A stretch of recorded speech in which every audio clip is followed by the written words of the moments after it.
des parents. La famille Coueix était apparentée à celle de François de Sales, et il avait même des parents dans sa propre famille, la famille de Sales, notamment un de ses oncles. Et puis surtout, et c'est ce qui est le plus évident, le triste état du monastère de Talloires était de notoriété publique, et il n'y avait pas besoin de rapports secrets et d'enquêtes prolongées pour savoir que ce qui se passait à Talloires était inacceptable au regard des objectifs de la réforme. Alors, pour vous donner une idée du climat qui régnait à Talloires, je vais vous lire un texte qui raconte une anecdote à Talloires. Alors, ce texte, je pense qu'il est exact, c'est un père jésuite qui l'a écrit, qui l'a publié, et à une date qui n'était pas très éloignée des faits, et on peut se dire, il a peut-être un peu exagéré. Non, parce que ce texte, il est confirmé par beaucoup d'autres textes. Je l'ai choisi dans un florilège, parce qu'il m'a paru particulièrement révélateur de ce qui se passait à Talloires. Alors, voilà, c'est une scène qui se déroule en partie devant le bâtiment de l'abbaye, sur la terrasse, et puis en partie juste devant le prieuré, là où il y avait le jardin du prieur commendataire.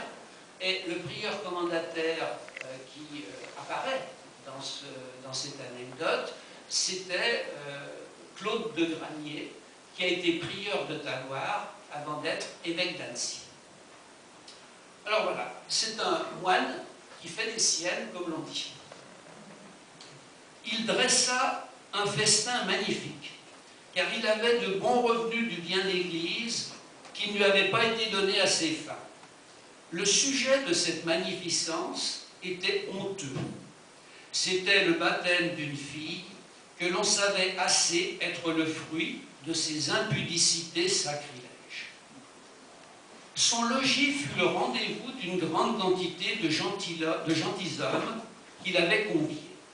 C'est un appartement du prieuré qui est assez grand, beau, auprès du lac, que l'on voit à travers d'une basse-cour.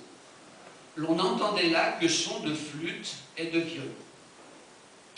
Je ne doute pas que notre grand zélateur, Claude de Granier, le commendateur, ne gémit au même temps, mais sa douleur fut incomparable quand, étant le lendemain dans le chœur, pendant la messe conventuelle, il ouït les voix d'une grande compagnie qui venait du logis de ce religieux au son des violons et avec force raillerie sur son impudicité, dont les effets se voyaient en l'enfant que l'on portait à l'église pour y recevoir le baptême.